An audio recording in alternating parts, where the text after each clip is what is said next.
Hello guys, good day po. Welcome back po sa ating channel, Coins TV. At eto nga guys, may barya tayo dito. Medyo marami-rami ngayon to dahil kumuha tayo ng tig to 20 pesos.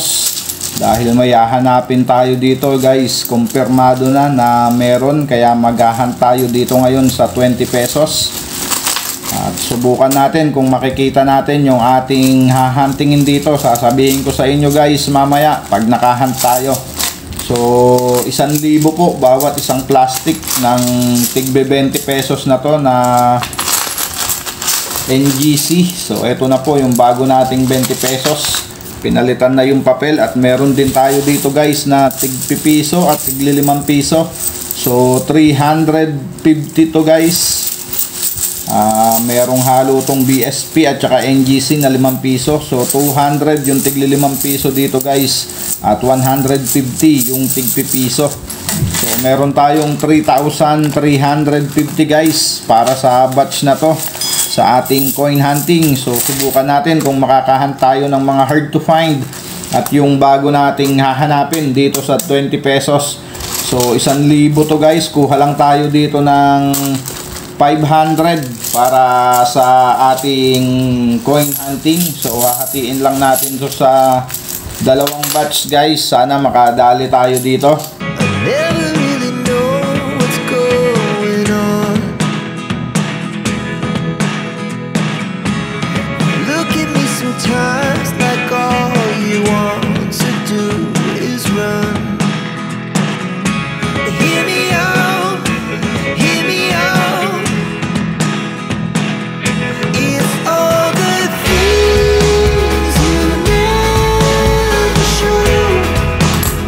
So eto guys, tuha ay 500. So 500 lang para sa ating coin hunting para hindi masyadong mahaba yung ating coin hunting guys.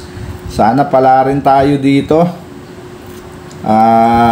Umpisahan na nga natin to. Baka umpisahan pa ng ating kapitbahay to.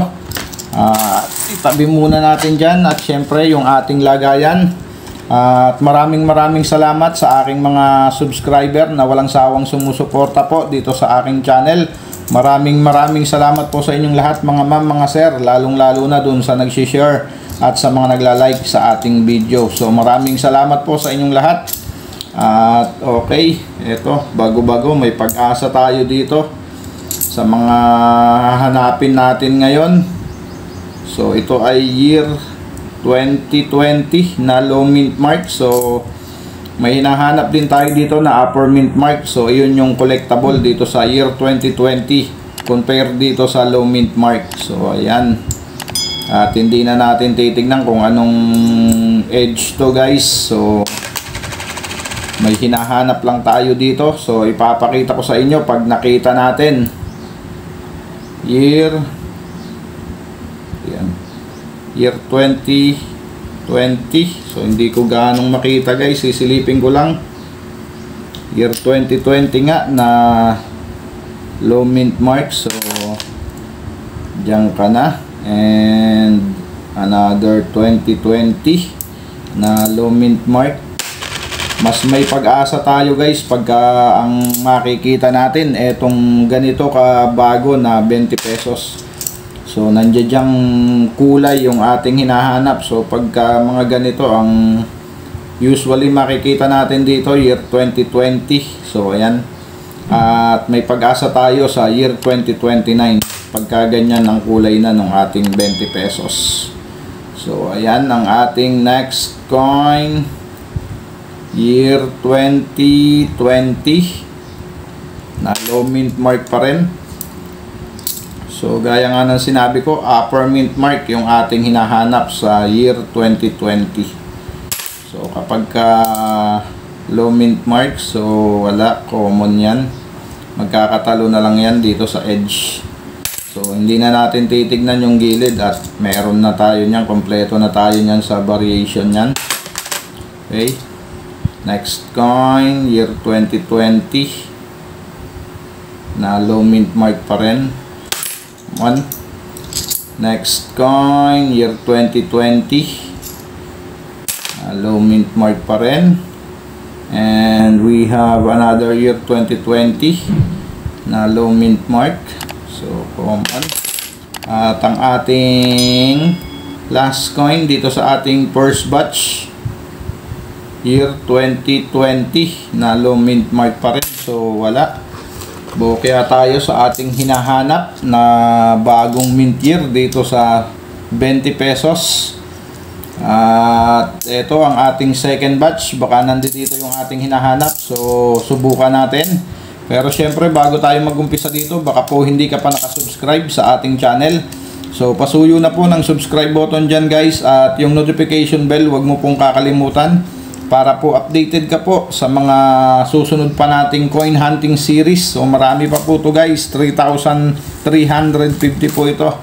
So okay, let's go. Umpisahan na natin to. Year 2020 na low mint mark pa rin. Common. At ito, medyo bago-bago pa to. And we have year 2020 na low mint mark. So, common. And next coin natin, another year 2020 na low mint mark. At kitang-kita nyo guys, so lagpas kwelyo. So ipunin nga natin to guys dahil ito yung pinakamaingay sa hindi ko na nakita yung mga sumunod, di ko napansin kung meron doon. So iipunin natin guys ang lahat ng lagpas kwelyo na makukuha natin dito sa 3,000 na to. So ayan, itatabi lang natin dyan. Okay, proceed na tayo guys. Year 2020 na low mint mark. Common. At ito, bagong-bago pa guys. Oh. Pakaganda. And year 2020 pa rin na low mint mark. So, common. And we have... So, sisilipin ko lang guys. Di ko ganong makita. Yun.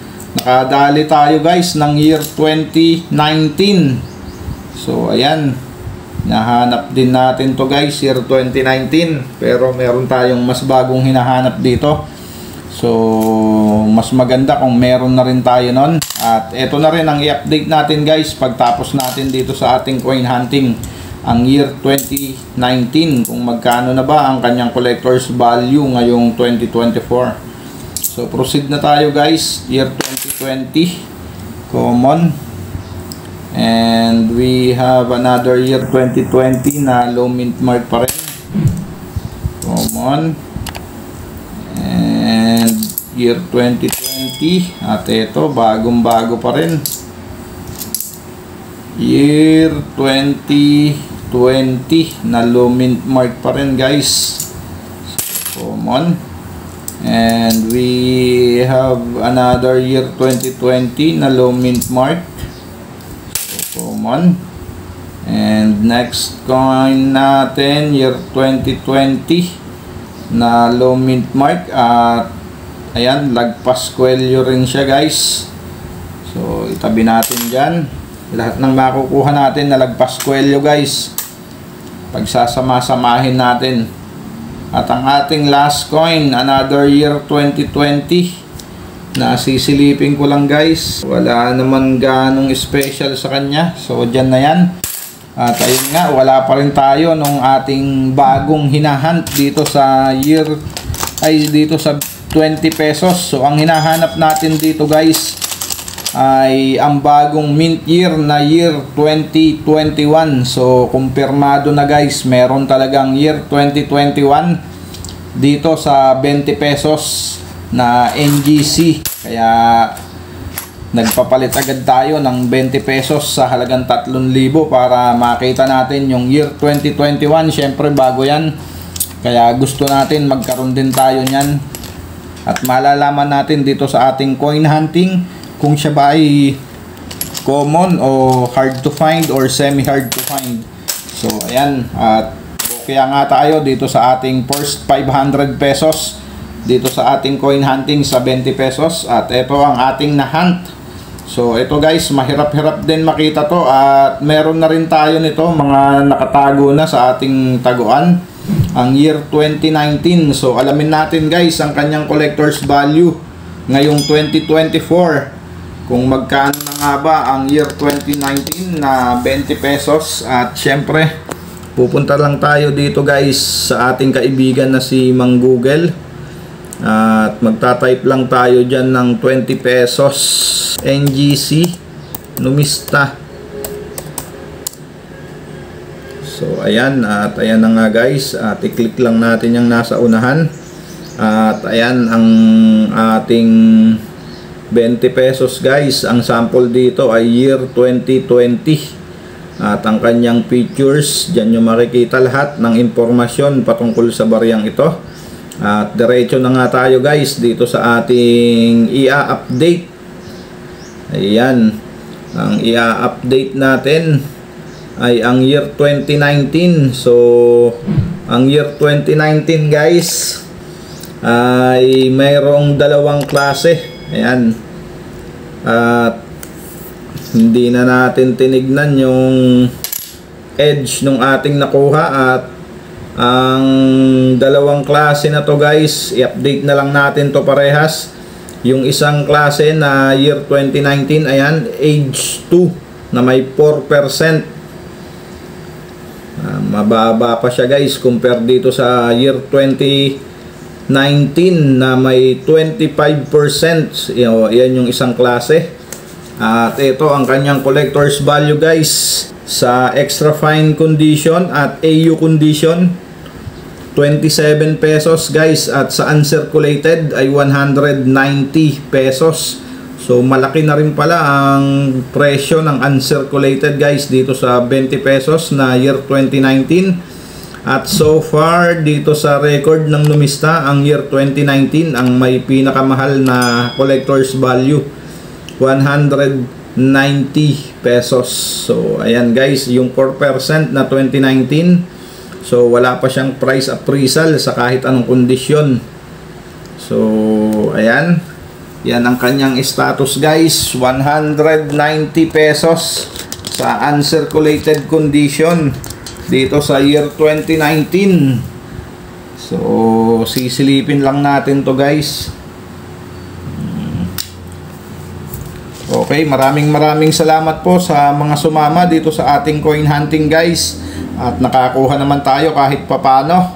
Ang year 2019 na mahirap din makakita nito, kaya swerte tayo at nakakuha tayo ng isa. At dalawang lagpas kwelyo guys. Lahat ng lagpas kwelyo na makikita natin dito sa halagang 3,000 kukunin natin at ipapakita ko sa inyo sa dulo. Okay guys, maraming salamat po sa mga sumama dito sa ating coin hunting. Keep safe always guys, and God bless.